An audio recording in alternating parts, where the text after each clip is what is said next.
اعوذ باللہ من الشیطان الرجیم بسم اللہ الرحمن الرحیم اللہم صلی علی محمد وعلی آل محمد کما صلیت علی ابراہیم وعلی آل ابراہیم انکا حمید مجید اللہم بارک علی محمد وعلی آل محمد کما بارکت علی ابراہیم وعلی آل ابراہیم انکا حمید مجید رب اشرح لی صدری ویسر لی امری واحلل عقدۃ من لسانی یفقہوا قولی ربنا زدنا علما یا مقلب القلوب ثبت قلبی علی دینک آمین۔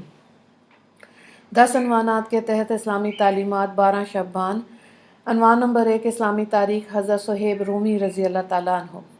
آپ کا نام صہیب بن سنان تھا۔ آپ رضی اللہ تعالیٰ عنہ اصلاً عرب ہیں، لیکن بچپن میں رومی فوج نے ان کے گاؤں پر حملہ کر کے لوٹ لیا تھا اور بچوں کو اٹھا کر لے گئے تھے۔ ان میں سے ایک یہ بھی تھے اور فوجیوں نے سارے بچوں کو غلام بنا کر بیچ دیا۔ جب وہ بڑے ہوئے تو وہاں سے بھاگ نکلے اور مکہ چلے آئے۔ چونکہ آپ رضی اللہ تعالیٰ عنہ روم سے آ کر مکہ میں بسے، اس لیے لوگ صہیب رومی کہنے لگے۔ مکہ میں آپ رضی اللہ تعالیٰ نے تجارت کا پیشہ اختیار کیا۔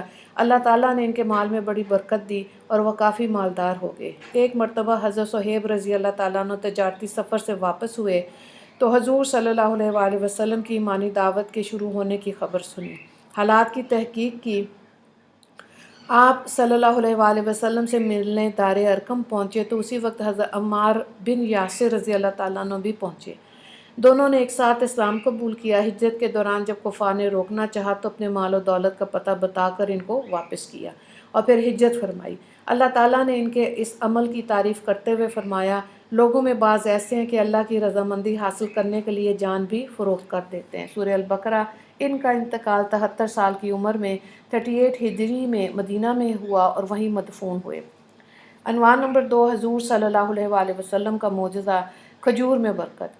حضرت ابو ہریرہ رضی اللہ تعالیٰ عنہ چند کھجور لے کر رسول اللہ صلی اللہ علیہ وآلہ وسلم کی خدمت میں حاضر ہوئے اور عرض کیا، اے اللہ کے رسول، ان کھجوروں میں برکت کی دعا کر دیجیے۔ رسول اللہ صلی اللہ علیہ وآلہ وسلم نے اسے لیا اور برکت کی دعا فرمائی اور فرمایا، اس کو اپنی ہتھیلی میں ڈال دو، جب کھانا چاہو تو ہاتھ ڈال کر لے لینا، لیکن تھیلی کو کبھی خالی مت کرنا۔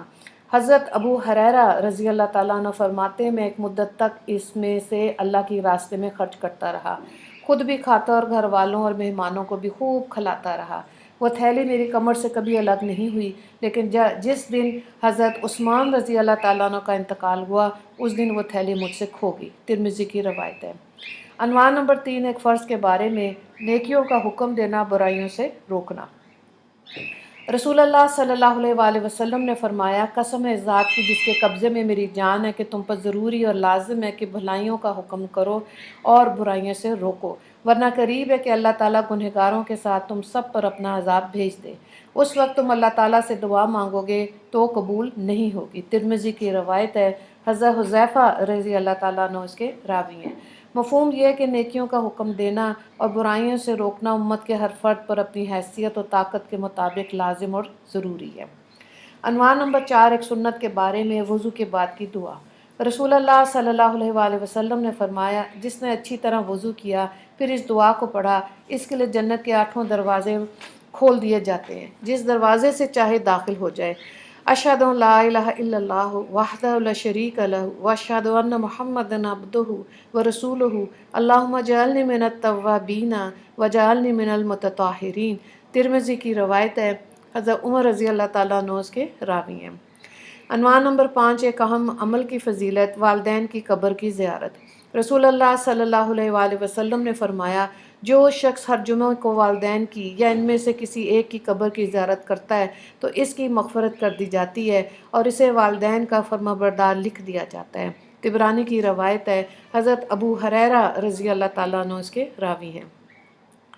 عنوان نمبر 6 گناہ کے بارے میں، مرتد کی سزا جہنم ہے۔ قرآن میں اللہ تعالیٰ فرماتا ہے، یقیناً جو لوگ ایمان لائے پھر کافر ہو گئے، پھر مسلمان ہوئے، پھر کافر ہو گئے، پھر اپنے کفر میں بڑھتے چلے گئے تو ایسے لوگوں کو اللہ تعالیٰ ہرگز نہیں بخشے گا اور ان کو سیدھی راہ بھی نہیں دکھائے گا۔ سورہ نساء آیت نمبر 137۔ عنوان نمبر 7 دنیا کے بارے میں، دنیا داروں سے دور رہنا۔ قرآن میں اللہ تعالیٰ فرماتا آپ ایسے شخص سے اپنا خیال ہٹا لیجئے جو ہماری نصیحت سے منہ موڑ لے اور دنیاوی زندگی کے علاوہ اس کا کوئی مقصد نہ ہو۔ ان لوگوں کے علم کی پہنچ یہیں تک ہے، یعنی وہ لوگ صرف اس دنیا کی چیزوں کے بارے میں جانتے ہیں اور اسی دنیا ہی کو مقصد بنا رکھا ہے۔ سورہ نجم آیت نمبر 29 سے 30 تک۔ عنوان نمبر 8، آخرت کے بارے میں حوض کوثر۔ رسول اللہ صلی اللہ علیہ وآلہ وسلم نے فرمایا، میرے حوض کی مسافت 1 مہینے کی ہے، جس کا پانی دودھ سے زیادہ سفید ہے اور اس کی خوشبو مشک سے زیادہ اچھی ہے، اور اس کے پیالے آسمان کے ستاروں کی طرح بہت زیادہ چمکدار ہیں۔ جو اسے پیے گا کبھی پیاسا نہیں ہوگا۔ بخاری کی روایت ہے، حضرت عبداللہ بن عمر رضی اللہ تعالیٰ عنہ اس کے راوی ہیں۔ عنوان نمبر 9، طب نبوی سے علاج، چقندر کے فوائد۔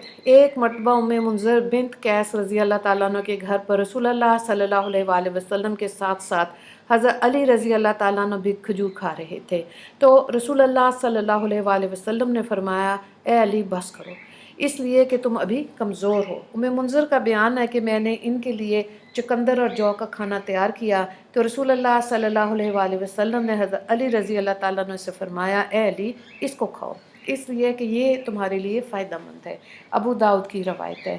مفہوم یہ ہے کہ چقندر اور جو قوت بخش ہے، کمزوری کو دور کرتے ہیں۔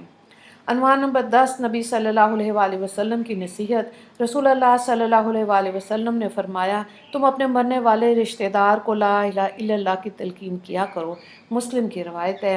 حضرت ابو سعید خدری رضی اللہ تعالیٰ عنہ اس کے راوی ہیں۔ مفہوم یہ ہے کہ تلقین کا مطلب یہ ہے کہ کلمے کو اس طرح آواز سے پڑھنا چاہیے کہ مرنے والے سنیں اور سن کر ویسے ہی خود بھی پڑھنے لگیں۔ اللہ تعالیٰ ہمیں بھی موت کے وقت کلمے کی توفیق عطا فرمائے، آمین یا رب العالمین۔ وآخر دعوانا ان الحمد للہ رب العالمین۔ اللہم اغفر للمسلمین والمسلمات والمؤمنین والمؤمنات۔ السلام علیکم ورحمۃ اللہ وبرکاتہ۔